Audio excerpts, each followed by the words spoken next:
Leigh Douglas, how are we? Fiona, I'm well. I'm picking up a new kitten tomorrow, so I'm thrilled. She's a glowing new mum. Yeah, I'm fully about to post an Instagram being like, we're expanding our family by 4 paws. Yeah. Beautiful. What an amazing new step. Yeah, I'm really excited. She's going to be named after several female icons. Her name is going to be Anastasia Wednesday Renee. Wow. Stassi for short, after Stassi Schroeder from Vanderpump Rules. Wednesday, obviously, of the Addams Family. And then Renee for Bella's mother from Twilight. Wow, that's amazing. Wow. I mean, I'm really glad because I know at one point you guys were throwing around Renesmee, which I had a firm kind of veto for. Well, it would have been cute though, because then it would have been Rory and Renesmee, which does have a bit of a ring to it. Yeah, but you have to think of the doll. Every time you hear Renesmee, I see the doll. She is haunting. Yes. Welcome back, listeners, to Queer Gals Watch the West Wing with myself and the lovely Leigh. Aside from kind of kittens and hijinks, this week we're going to be discussing episode 10 of season 3 of The West Wing, HCon 172. We are storming through series 3. Yeah, the thing is that the impulse to just press next episode with this series is so strong. But we can't. I think part of the joy of, we kind of originally framed it as it was going to be like a rewatch for me and you watching for the first time. But I think when I watched with my Republican boyfriend as a teenager, I think we only ever watched the first few episodes. So I have no knowledge either of what's coming. And I think that's kind of joyful. Yeah. And also for me, I think what I enjoy most is that we do go week by week. So it does feel like we're watching it in the way that some true wingnuts would have watched it, which is waiting for it to air. Yeah. Rather than just sitting down and binging an entire series in 3 days. You're holding on being well, I guess I'll find out next Wednesday if, Josh asks Amy out on a date. Which is quite fun. It feels like a authentic experience of watching the show. Yeah, totally. I'm excited to talk about this episode. Me too. There were so many things about this episode that I was this is great. And then there was about 40% of the episode where I was I don't know what's happening or what anyone is talking about. But I was emotionally, I was in. You were in, yeah. Spiritually. Yeah. Spiritually, I was on Wikipedia. So, shall we jump on into the episode recap? Please. Amazing. So, previously on, we have Josh and Amy just straight in with our star-crossed lovers. And then, of course, some reflection on the recess granted at the end of the last hearing. Yes. I was it's not that I wanted us to kind of move forward in time, but I think I was just I don't really want to go back there emotionally because we talked about this in detail in last week's episode. The last episode of this show was such a beautiful piece of storytelling, but such a tough watch. And I was just I don't know that I want to be taken back in there. No, much like the book A Little Life, which we both kind of devoured. And then we're I can never revisit that piece of media. For sure. And when they did a stage adaptation of the show, Leigh and I talked about going. And I was do you know what? Actually, that's a hard line that I'm not going to cross. I don't think I can put myself in that story in a live scenario. Oh, I went. Yeah, I remember. And then I did a stand-up gig afterwards, which was a big mistake. I went to the matinee and then did a gig that night. That's wild from you. It was true emotional whiplash. Yeah. I mean, A Little Life, for those of you who haven't read it, would be a book recommendation I would always make. I think it's beautifully written and it's something a story that's definitely stayed with me. But by God, will I never pick up that book again. I was on TikTok the other day, Cal Surprise, and there was this very large man holding the book A Little Life with just tears streaming, being why did no one tell me? Why did no one warn me? And I do think when I see people reading it on the tube, I do sometimes feel the impulse to warn them. Just like touch a hand maybe to an elbow and just be like, it's going to be okay. Yeah. Except it's not. Like, it's really not. You've really kind of got to like push yourself to keep. It's one of the few books that in my life I've had to like put down and walk away from for a little while. Yeah. Like in a kind of Joey-esque, put it in the freezer. Put it in the freezer, I was going to say. Yeah. Yeah. Which I agree, when he puts Little Women in the freezer, I'm like, yeah, I know that bit, but that's really sick. You want to put it in the freezer? Yeah. Every time. Don't go to the Hummels, Beth. Stop being a good person, Beth. I actually can't think about it because I actually will cry. You do have a Beth Moon also. Yeah. Anyway, let's talk about censure. So we open this episode. We are in the Rayburn House office building and it's 10:45 p.m. We are with Leo McGarry and Jordan something, the lawyer. Hot Jordan lawyer. Jordan lawyer. Jordan the hot lawyer. And we are meeting up with Cliff and the other member of the council. Committee. That's the one who's like the kind of leader guy. Yeah. Mm-hmm. And the news hot off the presses from Cliff is that they have a deal. Yes. So the deal would mean that Leo wouldn't need to go back after the recess, that Abby wouldn't need to take the stand, that Jed wouldn't need to take the stand.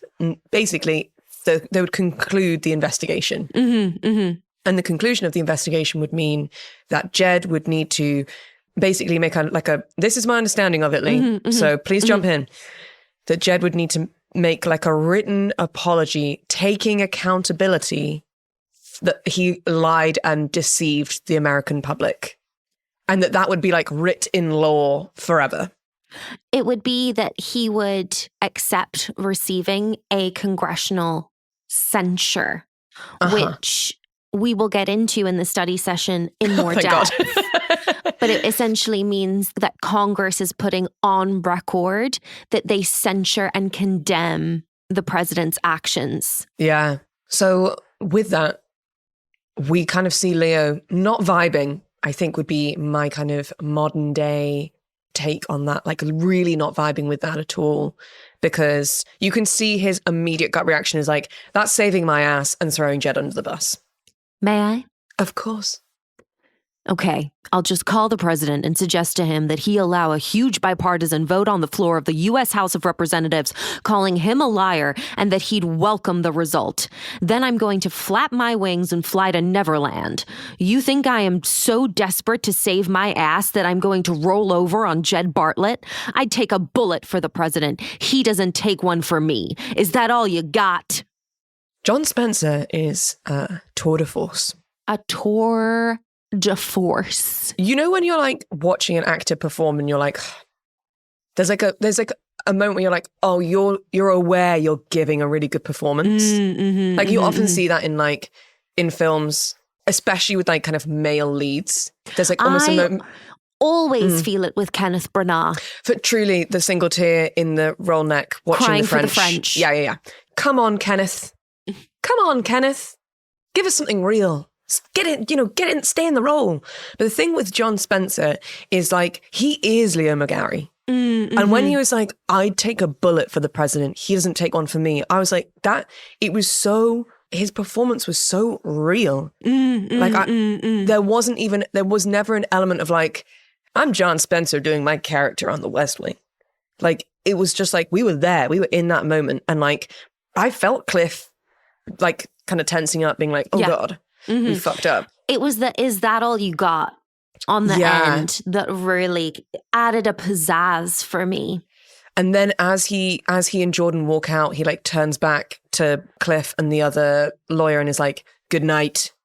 Well, crucially, it's just him walking out by himself. He leaves Jordan behind. For sure. And then she's like, oh God, can you just give me some time to like talk him into it? And they give her 24 hours. Yeah. I mean, Leo is very like captain of the Titanic. I will go down with the ship. Yeah. In the words of Dido. Yeah. I will go down with this ship. And saving himself is like an insult, the idea that he'd want to. The shot of John Spencer walking out of that room made me proud to be an American. Yeah.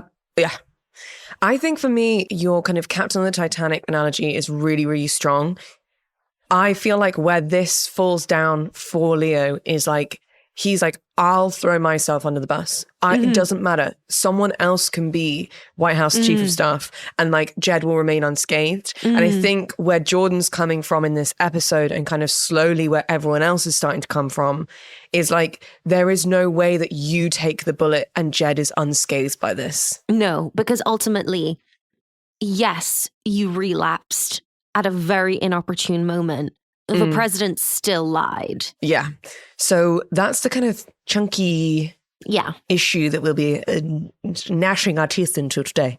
And might I just say, I love a timestamp episode of The West Wing. Thank God. Do you know what? I really need it from time to time because often I'm just like, who are we and where are we and when are we? Yeah. White House, 7 a.m. We are all in the Roosevelt room, I think. It's the whole gang. It's various members of various people's teams because hot off the presses for the B plot this week is a photographer who used to work for the White House has written a tell-all book called The Camera Doesn't Lie, What I Saw at the Bartlet White House. I was obsessed with this plot line from start to finish. Me too. Sam Seaborn especially Sam Seaborn involved. Outdoes himself. It must be so annoying to work in the West Wing and being there for like years and anyone who's there for like 4 days writing a tell-all book. It just must be so annoying.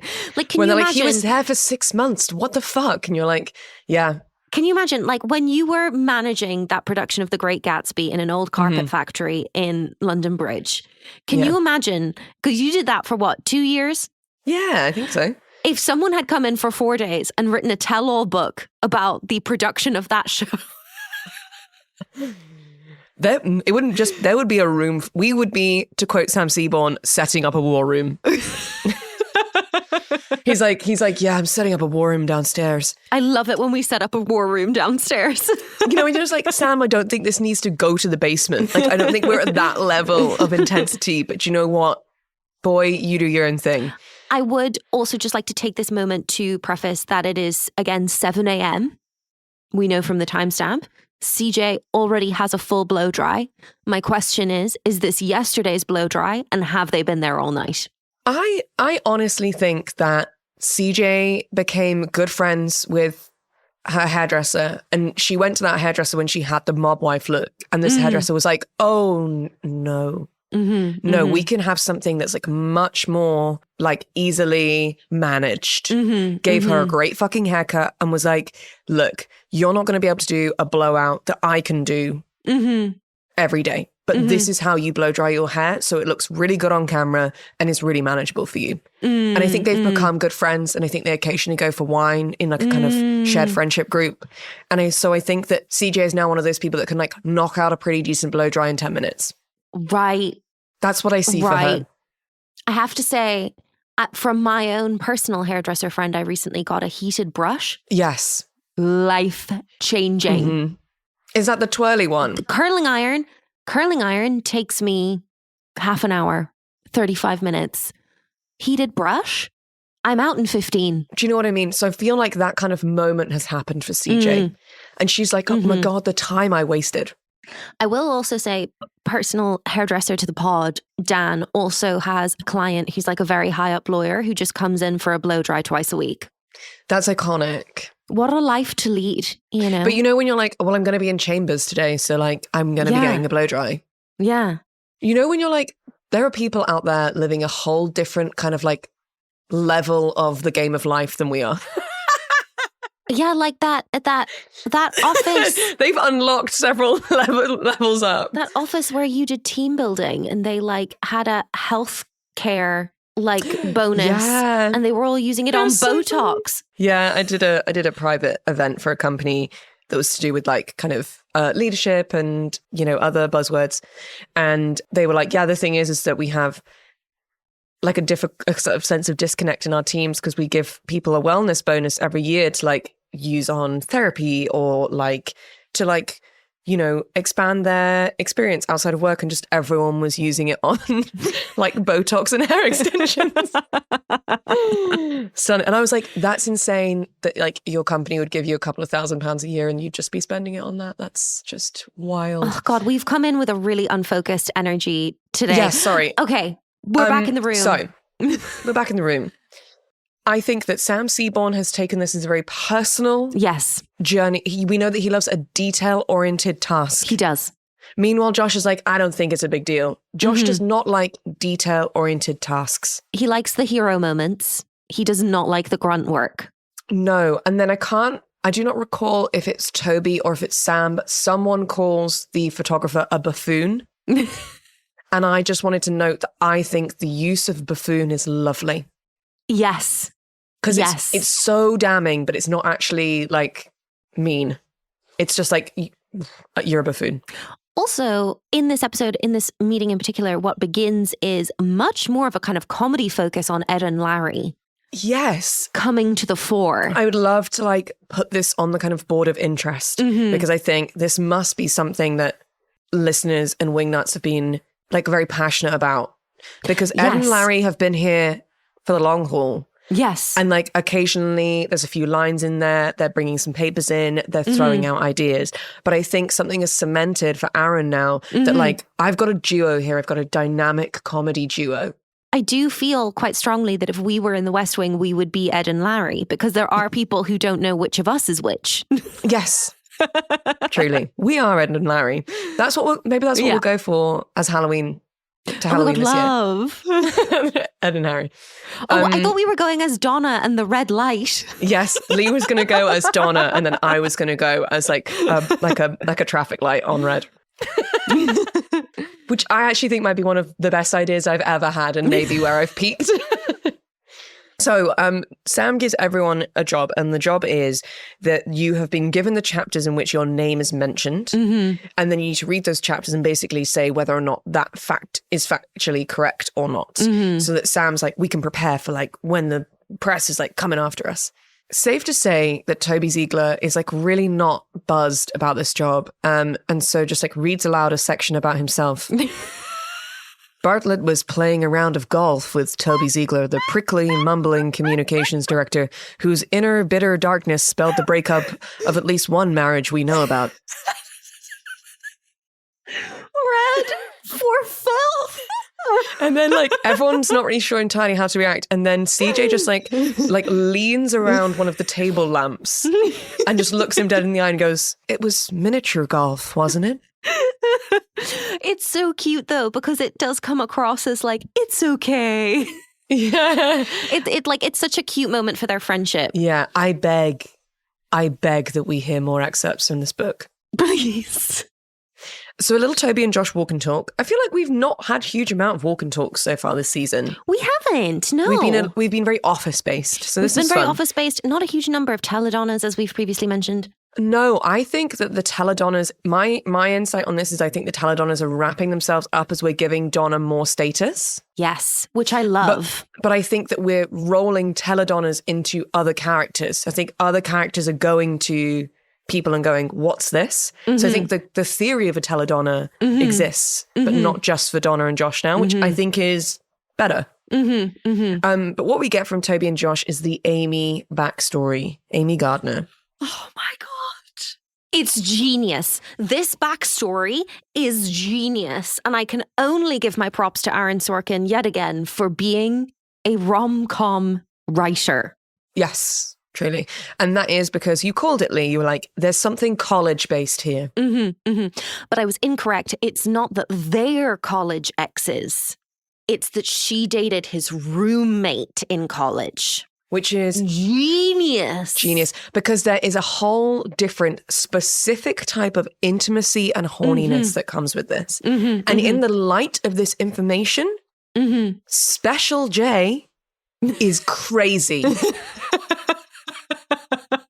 Like having a special like secret nickname for your boyfriend's roommate, who like will have known when you guys were like fucking because like the sock on the door and stuff. Oh God, yeah. So it's like he didn't sleep with her, but like her as a sexual person is very known to him. Yes. Yes. And that in itself, and her being like, well, you weren't with anyone and I was with your roommate. It's all very charged. What's phenomenal about this scene is that Josh has gone to Toby in order to learn how to talk to women. Oh my God, it's incredible. Shall we read through this scene? Please. Would you like to be Toby or Josh? I would love you to pick. I would love to be Toby. Okay, stunning. I don't know, she changed her hair or something. Something's going on. What do you need?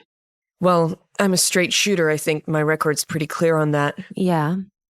I'd like to see her again. Galler. And ask her out? No, because there's the potential that she says no, and then I have to move someplace where it will never be spoken of again. Yeah. I mean, it could be under the cover of business. Because you're a straight shooter. Yeah, I need a point of friction, an issue on which the White House and the feministas disagree. That way I can go to her, break the bad news, stand tough, smooth it over, and then, I take it from there. How about the word feministas? It's just the fact that, Josh is spiraling and Toby just remains at the same steady tempo for the entirety of this conversation, looking at Josh as if he is a zoo animal. But also, I think what does also come across in the performance is that Toby is quite touched that Josh is having this conversation with him. He's like, wow, I didn't realize I was the grown-up people came to. I didn't realize we were close. Yeah. I wasn't aware that we were more than colleagues. I would love to just reflect on, I don't know, she changed her hair or something. Something's going on. As like a moment of realization that he's like, wow, I guess I'm really attracted to her, but why? I guess she must have changed her hair or something. It's witchcraft. Well, he does refer to that later. He says, I'm bewitched, I'm ensorcelled. Ensorcelled is crazy. Yeah, I really enjoyed it. Also, I really, really value from Toby the checking him on feministas. Josh is obsessed with the feministas. Which also would be a great name for a girl band. Yes. There is just something so specific about running into idiot boys from college or uni and them seeing you as a human being for the first time. Wow, you've really blossomed. Insane. It is very, and it does happen from time to time where you see someone maybe the last time you saw them, you were 18 and a teenager. Everyone was working out what their personality was, what their vibe was, what their aesthetic was. And then you run into them and you're 30 and they're like, whoa, cool. And you're like, yeah, I grew up. What? I mean, should this be a shock to you? I'm a grown woman. Yeah, I ran into a boy who I'd hooked up with in uni at a networking event where I was receiving a reading of one of my screenplays for a female writers initiative that I had been selected for. And he was there as a screenwriting agent. Yes, I was with you, obviously. We go nowhere alone. That was wild, wasn't it? That was wild because he had to be respectful of women at that event. And we know he wasn't when he was 19. Oh. Yeah, that was crazy. We all stood there with our tiny little complimentary glasses of wine, and the only things he could ask you about was stuff that was relevant to the reason why we were both there, and you could tell that it was absolutely killing him. Wow, that was what an evening that was. Yeah, I found this scene and indeed this whole plot line, this episode for Josh, deeply vindicating. To see him flail in the face of Amy Gardner is deeply satisfying. Oh, yeah. What I will just note is at the end of this scene, as kind of Josh walks away with his help with women, Toby kind of calls him back and is there's a very kind of awkward, vulnerable moment between the two of them where they're Josh can tell that Toby wants to ask him something, but Toby doesn't want to openly ask it. It ended up with just Toby saying, "You're on the inside, right?" Mm-hmm. And then I was like, oh, of course. Mm-hmm. Like, I was so deep in the story last week. Mm-hmm. I kind of forgot that it was literally just Jed and Josh who knew why the third debate was important. Mm-hmm. Like, obviously, because the story was broken about Leo being an alcoholic, everyone who works for him knows that now. But Toby wouldn't have known about that particular relapse. No, and he doesn't know why the recess was called. He doesn't know what kind of negotiations are happening. Or like what the committee might have that's like a killer thing that they're sitting on for 2 weeks that we're having to prep to come back to. You know what I mean? Like, yeah. I kind of didn't think about the gravity of the fact that during this recess, the majority, and by the majority I mean like basically everyone apart from Josh and Jed, has been walking around being like, what the fuck is going on? Yeah, and I do forget, and I think it's interesting that it's emphasized kind of for the first time in this episode. I forget that like Josh is Leo's number 2. Yeah. Like Josh actually outranks both Toby and CJ. Yeah. It's just because he acts like a child, we forget that. Yeah, but he's actually like second only to Leo in the hierarchy of the whole West Wing. Yeah. But in my head, I feel like the only people who know why this recess was called are Jed, Josh, Jordan, and Margaret. Yeah. I think Margaret knows everything. I think Margaret definitely knows about the relapse. Yeah. But should we move on to some nonsense? Yes. Our kind of Jed and Charlie moment this week is map-based. Oh, Charlie just picked up a gift that he thought the president might like at a flea market. And Jed loves the gift.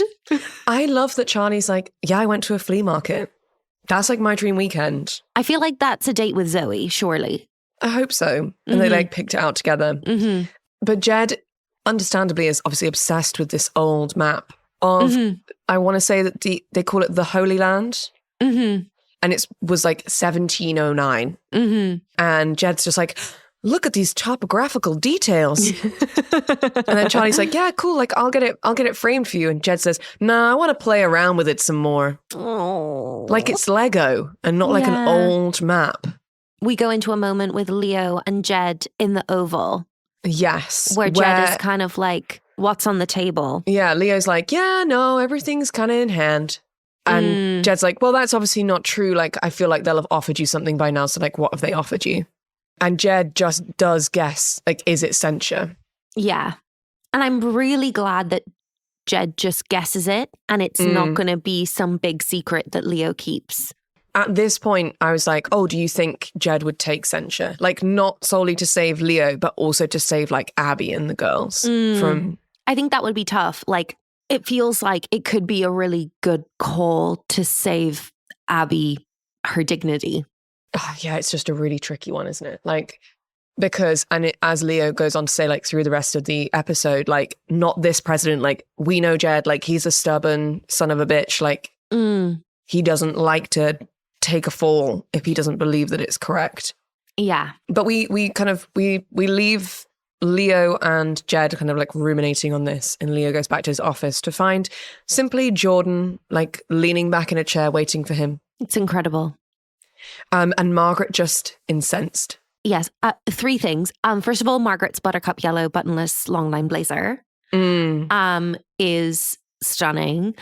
Also, the side eye she's giving Jordan, because Jordan has not followed the official procedures in order to get this time with Leo. Yeah. I'm also just like obsessed with, because Jordan is yet another redhead. Right. It's like a deep red, but it's another redhead. So we've got like a battle of Leo's redheads now for like who knows what's best for Leo and who kind of loves him more. Leo says to Margaret, is it just an open house in here? The whole system's got out of hand. Margaret has a system and Jordan is not adhering to it. And I feel like that would be very stressful. Also, just a quick note that Fee, you would look incredible in Jordan's outfit. She's in like a sage blouse and grey suit, and I believe is wearing a bolo tie. She is wearing a bolo tie, and I love a bolo tie. Yeah. I don't own one personally, but it's something that I've been thinking about getting into.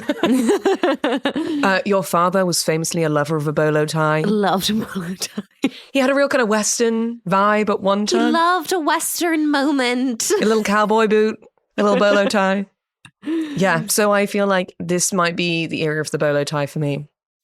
Anyway, Leo and Jordan argue about taking censure. She's like trying to give him all of the reasons why it's the best thing to do, and that he needs to like take it to the president and convince the president. And he is fighting her tooth and nail. And I wrote down just like one of the many things that he said to her, but one of the ones that I thought was amazing was, their condemnation doesn't have to come with handcuffs to be devastating to this president. And I was like, wow, he's not wrong. Yeah. But Sam's still very fired up about this book. Toby continues to, throughout this episode, absolutely tear this photographer to shreds. He describes him as a not very talented, not very pleasant malcontent, which is a scathing review of a person. And then I noted that I think Sam has a complex about his job being perceived as not very important. Because he's like, yeah, but like, what if he says that like I'm not doing stuff? And this is very interesting for me, as I feel like Sam's role as a deputy, I think he's worried that like people don't think he has enough responsibility. Well, because if you recall, Toby didn't really have respect for him for a long time. And so when this photographer was in the West Wing, it was probably during the period where Toby still didn't really respect Sam. That's true. Toby has gone to go and brief Jed on this book, and he bumps into Charlie while waiting to go into the Oval. And there's just this moment of like kind of they do their hellos, and then Charlie's like doing some filing at his desk, and Toby's kind of waiting, and it's this moment of silence, really. And then just out of nowhere, Toby says, "On Carol's birthday, did you happen to attend a seance where they tried to contact Margaret's grandmother?" Which is a party I would like to go to. The look that Charlie gives is so incredible. Charlie is so good at a side eye. Yeah. And he doesn't respond. He literally just looks at Toby like, are you fucking kidding me? Are you joking? Are you joking? Toby then goes into the Oval and describes once again another singer, which is, it's a kiss and tell by a photographer who worked for me for about half an hour. Beautiful. Jed's response is fiction or nonfiction? I love Toby telling Jed that there's a tell-all book about the White House, and Jed's response is like, is it a fiction book? And then Toby responds saying science fiction, really. Incredible. Mwah. Chef's kiss. Perfect. They then talk briefly about the map, because Jed's like, do you want to look at my new map that Charlie found for me at this flea market? And Toby's like, that's a great map. You can't hang it in the White House because it doesn't recognize Israel. And Jed's like, yeah, well, obviously, because this was like 250 years before Israel was recognized. And Toby's like, yeah, but it's still not something that you should hang in the West Wing. And I found the like kind of discussion of this map quite interesting, because I liked that Jed was coming at it from like a completely almost like naive perspective of just like a pure academic. Yeah, like it's a nice map. I like it because it's a nice old thing, and it's like something interesting to talk about. And it's like a fascinating snapshot of the world in a particular moment. Yeah, and he talks about how like, I think like Leo has a map in his house of like when the United States wasn't even the United States yet. Yes. 13 original colonies. Precisely. And Toby's like, yeah, that's all like well and good. Like, I agree. But like, this is the White House. Yeah. And so it was interesting in that respect, in terms of just like, you know, I know you're the president and like, this is kind of your house, but also like, this isn't just your house. Like, this is like a kind of political beast that you just have to like be careful about shit like this. Yeah. Then we get into an elaborate discussion of Jed's favorite film, which apparently Toby saw on TV the night before. Yeah, this was wild, right? Okay. So the film in question is The Lion in Winter, starring Peter O'Toole and Katharine Hepburn, which honestly tracks for me as a film that Jed would enjoy. England's King Henry II and his estranged queen battle over their choice of an heir. Meanwhile, his 3 sons joined forces with the queen to try and manipulate their father. It sounds really cool. And obviously, if Katharine Hepburn's involved playing Eleanor of Aquitaine, then I'm there. Yes. Then we talk about there's a death scene. There is a death scene. And they kind of quote the film at each other for a little while. But the kind of main quote that gives both of them pause is, when the fall's all that's left, it matters a great deal. If all that's left to do is to go down, then like how that happens is important. Yes. The optics of that is important. Yes. So you're writing in the shared doc, are we talking about Leo going down, like Leo's exit from the show, or how this is all going to like end up for Jed? And I think it's Toby saying, I'm getting the sense from this recess that Leo is going down. And if Leo is going, cut me in, get me on the inside, because I want to control the narrative of his exit. So I think it's connecting. Right, because he's White House communications director. So he wants to give Leo... Like the situation needs to be supported by members of the team, right? So like at the moment, Josh has confirmed he's on the inside. And Josh said to him like, look, when I know, then you'll know. No, but I think Toby said it to Josh. Toby says almost to confirm to Josh, when I have to know, I will. Right. Okay.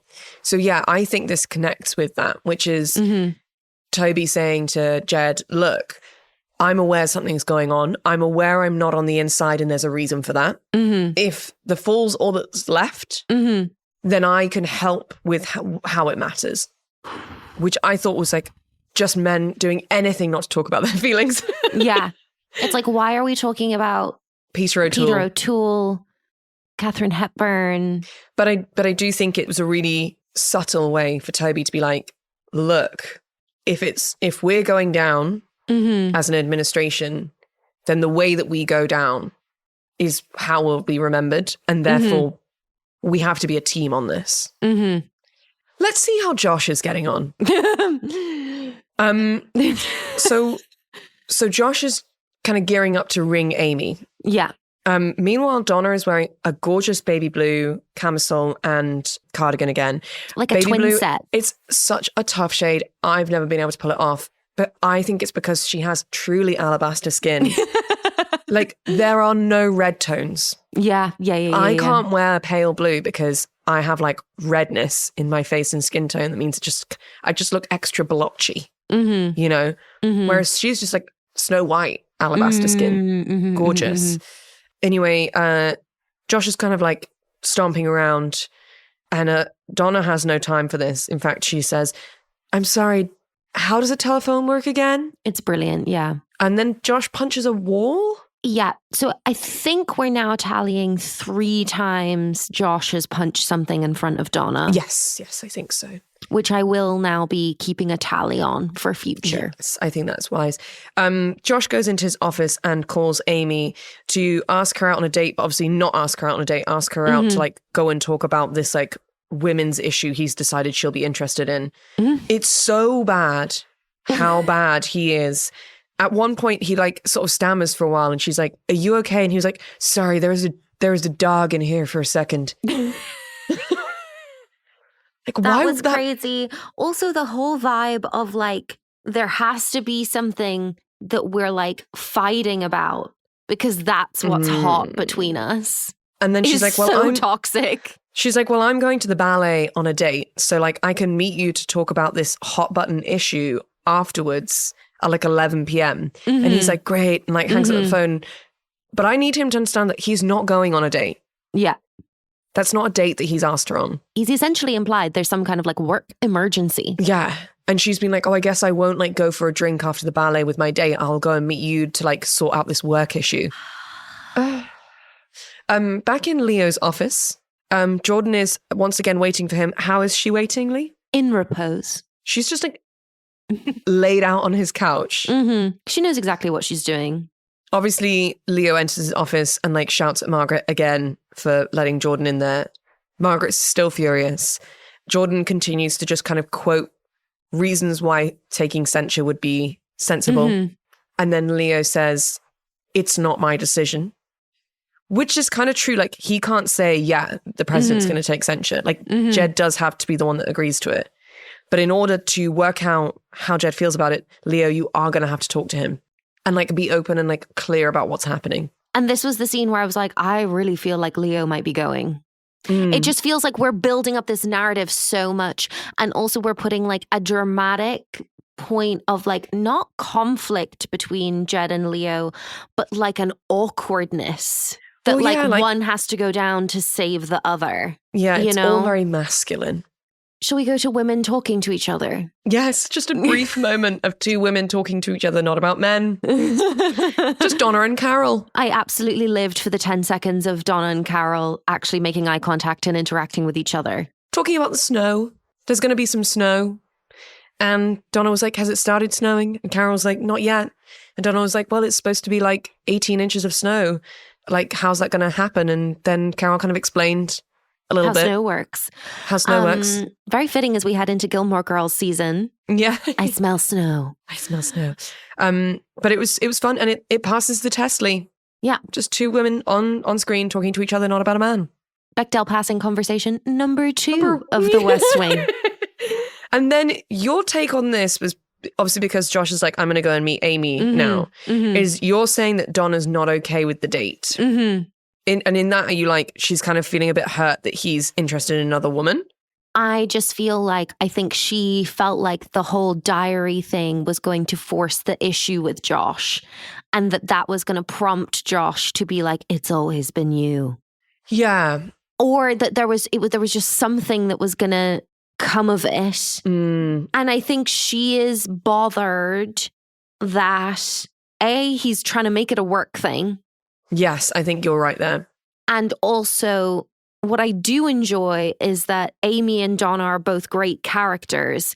If you're Donna looking at Amy, you do kind of go, if he's into her, he'd never be into me, because we're two very different brands of women. Yeah. I think she's really bored with him not being a grown man. Yes. Like, I think the kind of like cuteness of like, oh, I don't know how to ask out women is like, she's like, no, actually, it's just like, that's fundamentally unattractive now. But I hate that I still want you. Yeah. When I know that you would never be able to turn around and be like, Donna, I really care about you. I want to take you for dinner. Because you clearly can't talk to women. And I think what also hurts her is that like, I think he's like had flings with women that he frankly doesn't care about in the time that they've had this whole flirtation going on. But I think in terms of his like emotional intimacy, she's the only one that's had it during that time. Yeah. And I think the difference with Amy is that because they have history, there's clearly like an established emotional intimacy there. Yeah, you're so right. But Donna doesn't have much time to kind of think on this because her phone rings, and who's on the phone? Cliff Callie. And what's Cliff up to? He's asking her to meet in a law library, like after hours, to talk. Which the whole tenor of this conversation makes me think that they have not seen each other again or since the diary. Interesting. We'll come back to this. More book conjecture that we need to check in on. The writer of this book assumed that Jed wanted a boy after his 2 daughters, so he wanted Zoe to be a boy, and wore special underwear to try and make him more virile and therefore more likely to sire a son. I want to read that book in its entirety. Like, I wish it was available. I wish like it had been made by the team at the West Wing, because people would buy that as merch. I would read the tell-all book, yeah, for sure. But to the law library after darkly, because Donna is going to meet Cliff. What are you doing, Donna? But also, what are you doing, Cliff? Like, that's crazy from him. It is like, that's insane. Career ending. So basically, he's like, my office have been calling Josh's office like all day, and you guys haven't been returning my calls. And very understandably, Donna's like, I only return the calls that Josh tells me to return. Yeah, I imagine that a lot of calls come into Josh that go unreturned because he has a huge job. Yeah. And then basically Cliff kind of says like, we've like put an offer on the table and like, we need Josh to like work to make the president accept it, which is crazy. It's crazy that he's telling Donna that. It's crazy that he's telling Donna that in a public, quiet place where anybody else who's in that library could be overhearing the conversation that he's having. it would make more sense to have that conversation in a bar. Like, I feel like you'd be less likely to be overheard in a bar. Or like go for a walk. Yeah. Or like do it in the West Wing. He can't do it in the West Wing though, because then people would know he was there, and he wouldn't. Yeah, he'd have to like make an appointment and get let in. But just like go for a walk around a street in DC, you know? Yeah, and don't go to the library. You know, you're not above just sitting on her stoop. Yeah, waiting for her. I don't agree with the way that he's gone about it, but I do feel like we're a step closer to more people weighing in on the censure argument, which actually does feel better. But we must go to Josh's not date. Yeah. Just to note to begin, Amy's scoop neck black gown is gorgeous that she's worn to the ballet. She looks incredible. She's like got Mallory levels of style, I would say. She's like, oh, I've just been at the ballet. And Josh is like, I hate the ballet. Sorry. Literally a few weeks ago, he said that he trained in ballet. I don't think he tried to play it off as that he misunderstood what the word meant or something later in the ep. Yeah, sure. I just think he's like being an asshole. Yeah. Look, it's fine to like ballet. Don't be a liar. Then he kind of flirts with the waitress. Specifically, he checks out the waitress's ass as she's walking away. Yeah. Which actually feels like a power move. Yeah, in a way. He also orders a terrible drink. He orders the same drink that Doug ordered in the Manchester, which is an absolute martini on the rocks with olives. Insane. Now, I was just like, I had to pause. I was so furious. I was like, a martini on the rocks sounds horrible. I don't want this. I don't understand it. Why does everyone have shit drinks? And then I was like, why is everyone mentioning Absolute? Like, it's so specific. And like, for me, that's like not a fancy vodka brand. Maybe it was in 2001. Well, that's the thing. So because it was 2001, like Swedish vodka like had just landed basically. Right. And Absolute was like the thing.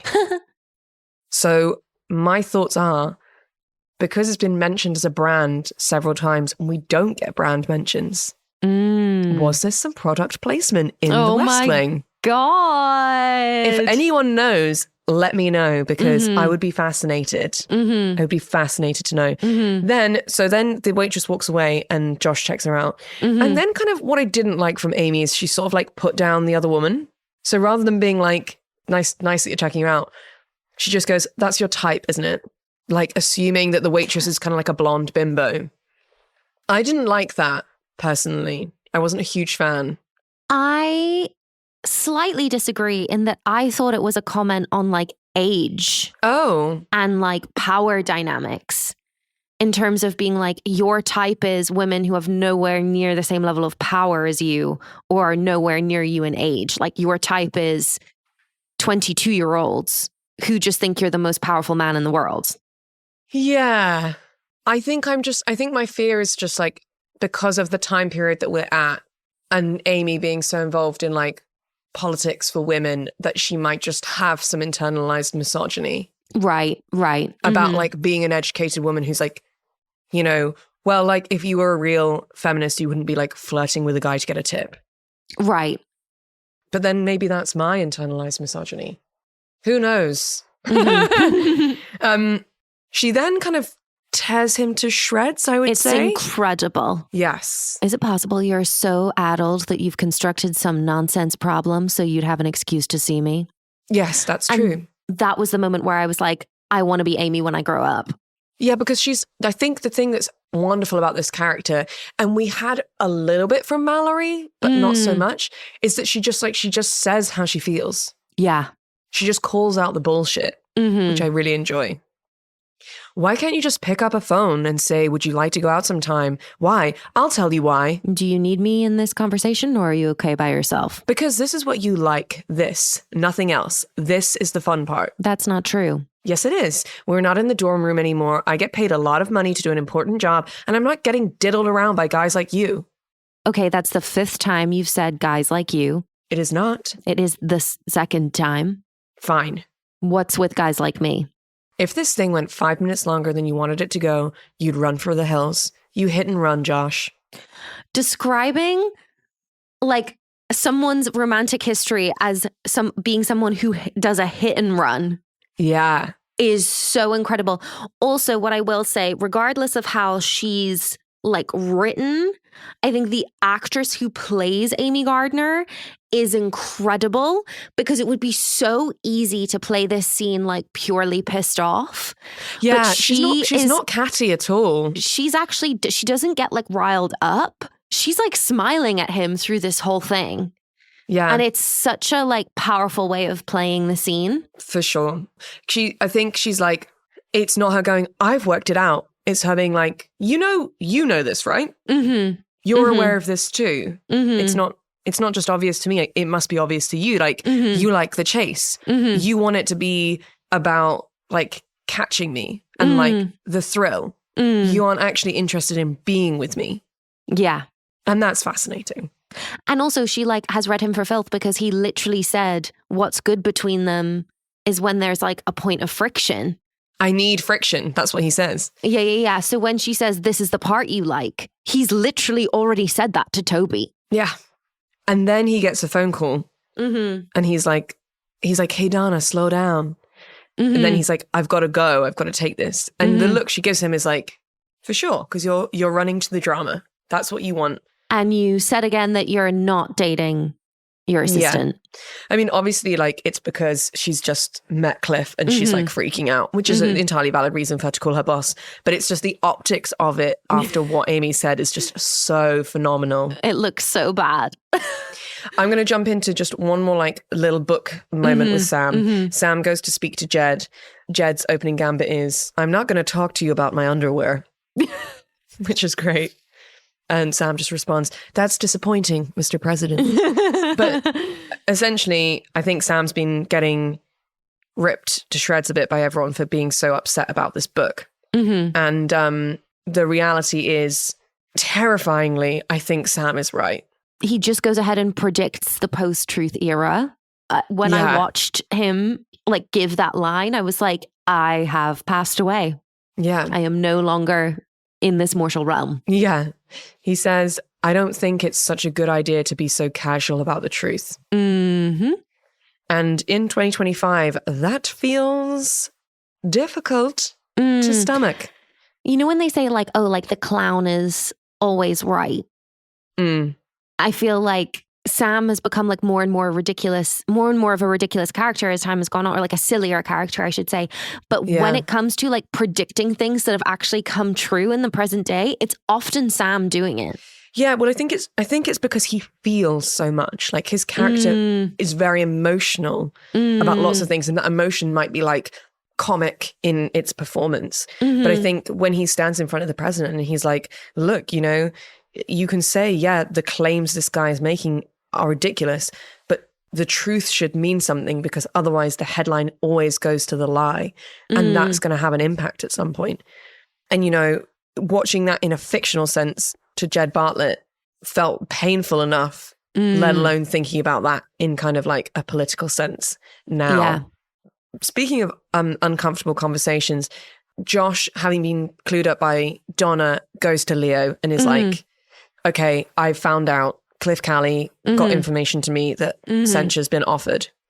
Josh's instinct is absolutely we should take it. And it's interesting that we learn kind of Leo's actual reason why he's being so negative towards censure. And that's, and you're rightly, it's because it's about Jed for him. Yeah, he's like, Jed won't forgive me. Yeah, even if he doesn't say that and isn't outwardly angry, it's something that's going to live with him. For sure. So should we do this little Leo and Josh chat? Would you like to be Leo? Would you like to be Josh? I'll be Josh. It is a historical judgment. Andrew Jackson knew that. Jackson was censured? Over the Bank of the US. Guess what? I didn't know that. What's your point? History forgets these things. Presidents don't. They never get over it. This one won't. He'd act like he's fine, but he'd never get over it. So that's my reason. And I think he's got Jed down to a T there. Yeah. 100%. We then just hang out with the kids for a little bit, which is a nice kind of ending moment in this episode. We're just in CJ's office. Toby's just hanging out in CJ's office, eating snacks. Just like narrating to CJ from like the newspaper. Yeah. And then that's when I suddenly like had like a light bulb moment of like, that's the companionship that you only really get when it's like two single friends who are like, oh, when I go home later, there's not going to be anyone there. So like I'm getting my like companionship boost for the day from us just hanging out in your office. I think for me, it's also, that's like long-term friendship. Like comfortability of just like, you're kind of doing some work, but I'm like kind of doing a bit by reading to you from the newspaper. I'm going to make a joke about basketball. I know you don't care about basketball. But like we're kind of just loves basketball. He does. He loves sports. Enter Sam, who's kind of still reeling. This is when we find out that potentially some of the reason why Sam might be so personally affected by this is because Sam hired the photographer.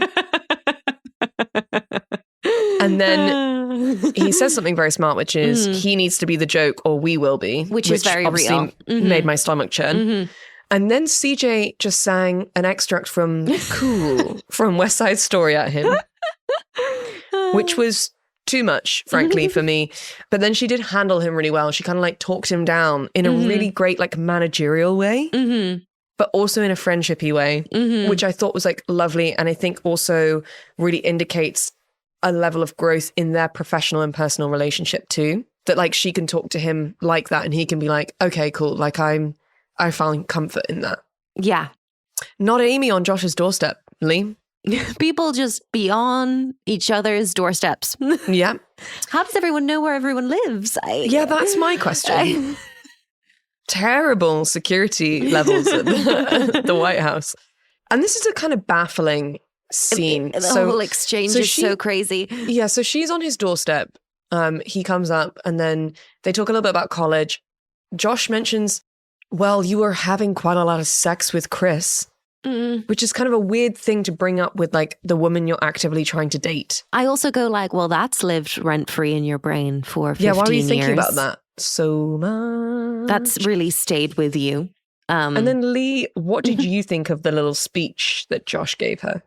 It actually made more sense of the character than I previously have, in that he's like not just a fuckboy, but actually he like missed the messy uni dating stage because he was like grafting. Yeah. And therefore, actually, I thought it was quite vulnerable and nice of him. I don't mean nice of him. I mean like a nice character moment for him to be vulnerable with Amy for a moment and be like, I don't know how to get past like the talking stage. Yeah. I was like, oh, this is actually a really reasonable argument for why he's terrible with women. And this could be a point from which Josh grows. Agreed. But we'll have to wait and see because I'm going to need to see that in action before I believe it. Not that I thought that he was smart enough for this to be a move, but I'm just like, okay, if you've had a moment of realization, Josh, which is, you know, actually you talk the talk, but you don't know how to walk the walk. Yeah. And you've admitted that to the person you really like. You now need to continue to show that level of vulnerability and self-reflection with this person, or she's not going to buy into this. Yeah. She was wearing an amazing coat. Yeah, a red coat was beautiful. Yeah. Like a bold colored coat. Stunning. But we close out with the boys, with Jed and Leo, and coming to an agreement on censure. And that is that Jed's going to take it. And I think for me, this is why Jed is a great president. Yes. Because he can admit he was wrong. Yeah. And one of the quotes is, we come to occupy a moral safe house where everyone's to blame, so no one's guilty. Again, predicting the future. Terrifying. And I feel like it's really tough because I'm not a huge fan of him having to say that he was deceitful, but he was deceitful. It's so difficult, isn't it? 'Cause it's like, yeah, he did lie and he did cover it up and he did keep it from powerful people who should have known. And there was a conspiracy. Yeah. But yeah, it's a really interesting place to leave the episode. Just Jed and Leo sat on a bench watching the snow fall. Well, Jed has a cheeky cig. Sitting with your buddy, having a little cig. Really great episode. Lovely episode. Like a meaty episode. I'm stressed. What's new? We're all stressed. We're all stressed all of the time. Leigh, shall we jump into the quick fires? Please. Best fashion for you.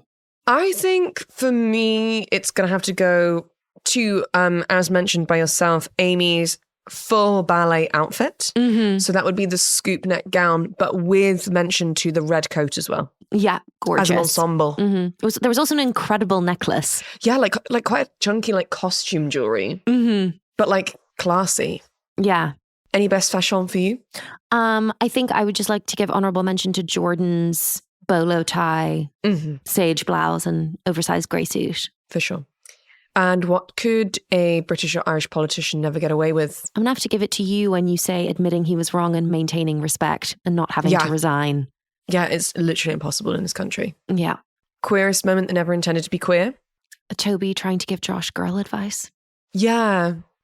I would also like have a punt at like just Toby and CJ hanging out. That just had quite a queer vibe to it. Agreed. I think they're both bi.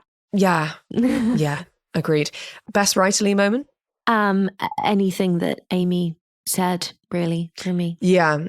Agreed. Just that, specifically that scene in the hotel. I think it has to go to, on Carol's birthday, did you happen to attend a seance where they tried to contact Margaret's grandmother? Gorgeous. Man, I feel like a man. Yeah, I need a point of friction, an issue on which the White House and the feministas disagree. That way I can go to her, break the bad news, stand tough, smooth it over, and then, I take it from there. Awful. Yeah, that's the winner. Hands down. And Leigh, what moment made you proudest to be an American? Okay, I'll just call the president and suggest to him that he allow a huge bipartisan vote on the floor of the U.S. House of Representatives calling him a liar and that he'd welcome the result. Then I'm going to flap my wings and fly to Neverland. You think I am so desperate to save my ass that I'm going to roll over on Jed Bartlet? I'd take a bullet for the president. He doesn't take one for me. Is that all you got? John Spencer makes me proud to be an American. Truly, every time. Gorgeous. I think it's teaching time. Perfect. I'm not going to belabor this study session because I think it is useful to clarify as this plotline moves forward. And it is a kind of interesting point, but it is also a lot of kind of congressional protocol and like procedure, Which I feel like there are individuals who study their entire lives to like be the people who are like the experts on this. It strikes me as stuff that like the majority of people are like, I would have to read up on that to comment. It's also just kind of like Congress being cranky without really, and I say this with love and respect to the democratic process, without really any kind of material impact. So, what even is a censure resolution? It is essentially Congress making a public record of their disapproval of an official's actions. Okay. So, it's like a rebuke, but it doesn't carry any material punishment. So, it's not like a vote of no confidence in Parliament. No. And it's also not like something that then means that someone might have to like pay a fine or like not be able to like run for an office again, etc. Yeah. So it is different when like a member of Congress is censured. It does come with a material impact, which is outlined in the Constitution. But Congress derives its disciplinary power from Article 1, Section 5 of the Constitution, which states each house may determine the rules of its proceedings, punish its members for disorderly behavior, and with the concurrence of 2/3 expel a member. Okay. So like if you're a member of Congress who's censured, there's the possibility that you could be expelled. Or worse, expelled. But so the Constitution only gives Congress the explicit authority to censure its own members, not the president. So, right. So therefore, a censure resolution passed by Congress against a sitting president doesn't carry material punishment. It just communicates, quote, a sense of the Senate or House in response to the president's actions. Right. Jessica Levinson, who's a lawyer professor at Loyola Marymount University, makes the point that censures require a lower investment than impeachment. So sometimes it's a way for Congress to respond to the president's actions without starting like full impeachment proceedings. Right. Because it doesn't require Congress to hold hearings or prove a case to the public. They just enter something into the congressional record, basically. Mm-hmm. Gregory Magarian, apologize, Gregory, I don't know how to say your surname, but who is a professor of law at Washington University in St. Louis, said, quote, "My gut instinct is that censure is both too powerful and too powerless at the same time. On the one hand, as a matter of institutional norms, this is the biggest negative statement a House of Congress can make against the president or anybody else. On the other hand, it's a big fight, presumably, to get a censure done. And at the end of the day, it may not change anything." Because 2/3 of that, like a supermajority, have to vote for it, but then there's still no actual material impact on government. Yeah, I see what you mean now. 12 sitting presidents have been censured by the Senate or House through a resolution, but only 4 of those were adopted by a majority vote. Okay, so where we're at in the West Wing is that Jed's going to accept the censure resolution, and then it needs to go to a vote as to whether or not it'll hold? Yeah, so basically he's accepting that as a deal that somebody will call for a censure resolution, but that doesn't mean that 2/3 of Congress are going to vote for it. Right, so there's so in that sense, it's like, okay, if they vote for it, then it gets signed and done and tidied away, and we have to deal with the fallout of that. If they don't go for it, then the congressional hearing carries on. I don't believe so. I believe the deal that they're making is that Jed is agreeing that the committee will call for a censure resolution.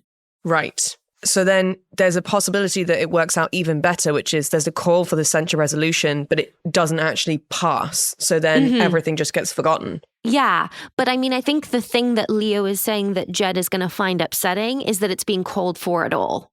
Yeah, for sure. Yeah, because whether it passes or not, it's still going to be like publicized, obviously, that this is being done. Yeah, you still admitted that you were wrong and you lied. Yeah. So 4 presidents, as I say, have been censured by a majority vote, including Andrew Jackson, as mentioned in the episode, in 1834, James Buchanan in 1860, Abraham Lincoln in 1864, and William Howard Taft in 1912.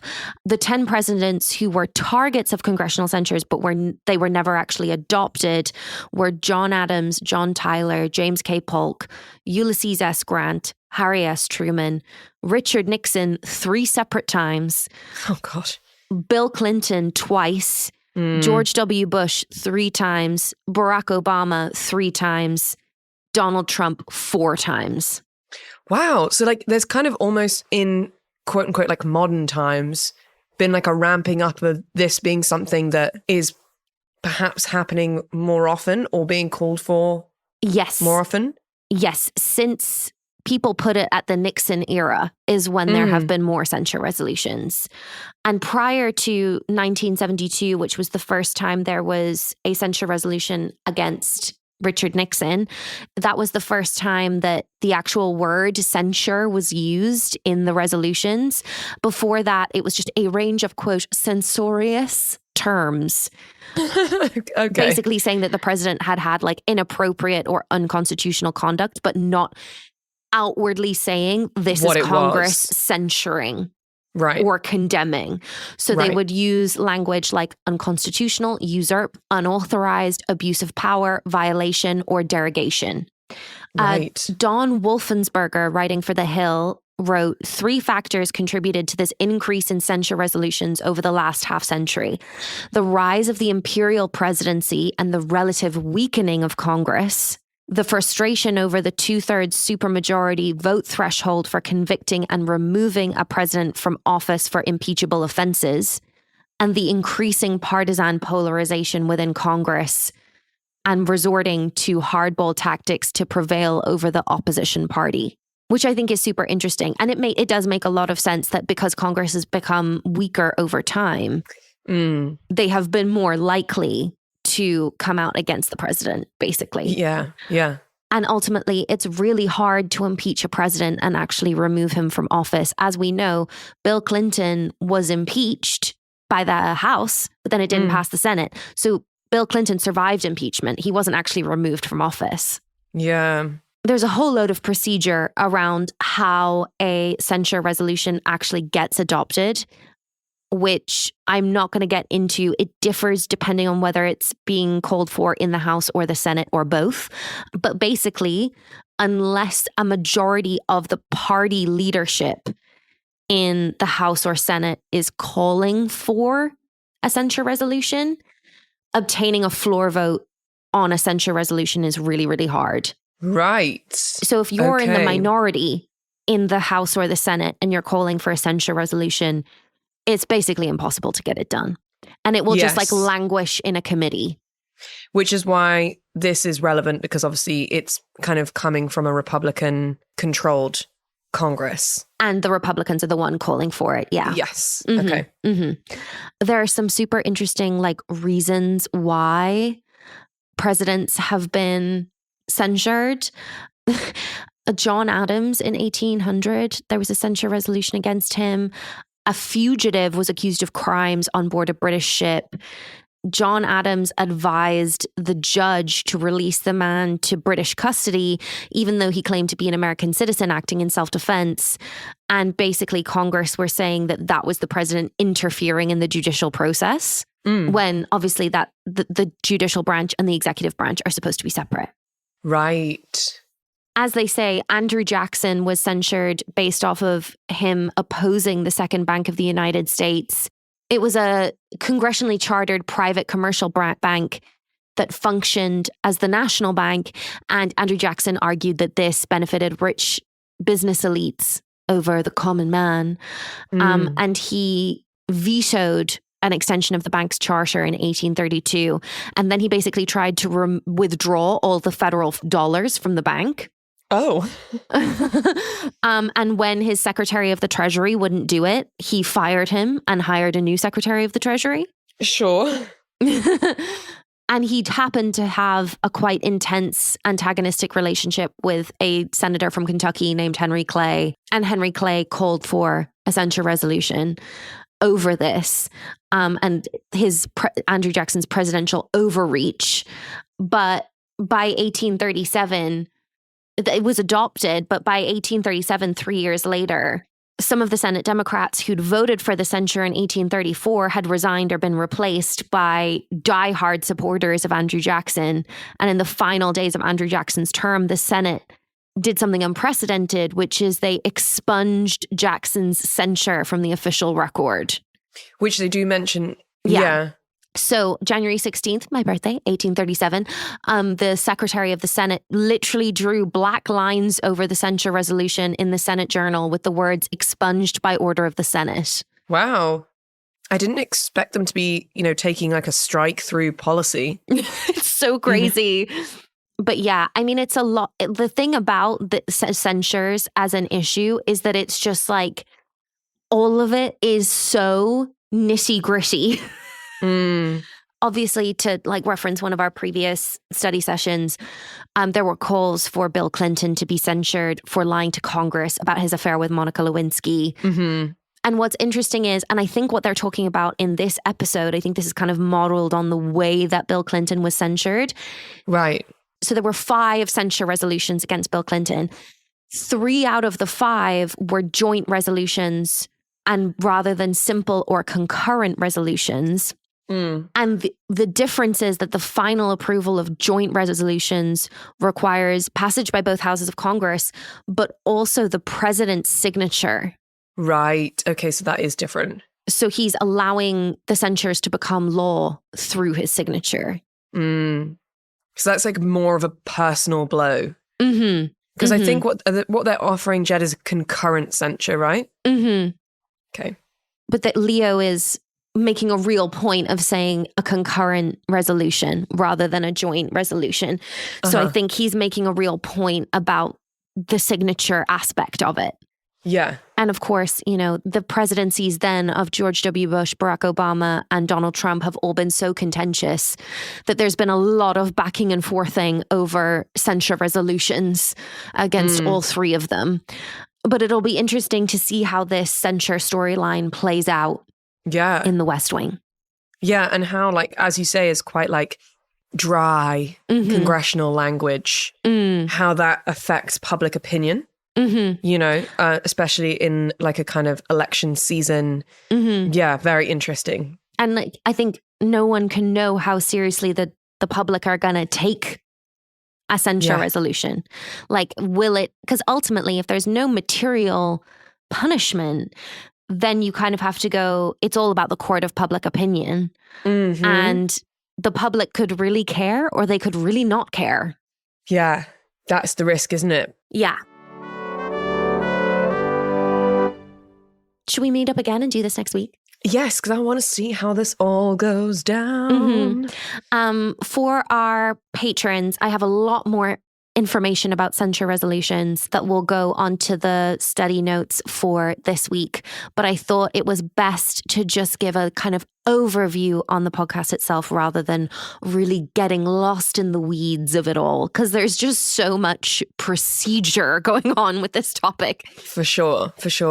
In the meantime, we're Queer Girls Watch wherever you get your socials, queergalswatch@gmail.com if you want to email us. And do check out the Patreon. We really appreciate everyone who supports us on there, truly, because we wouldn't be able to keep making this podcast without you guys. Nope. We're having the absolute best time, and obviously want to keep going with season 3. I'm honestly thrilled, excited, and nervous about how we move forward with this censure. So I'll be back here next week, Leigh, for us to get into it one more time. Ready and raring. Okay. See you on the front line, baby. Bye. Bye.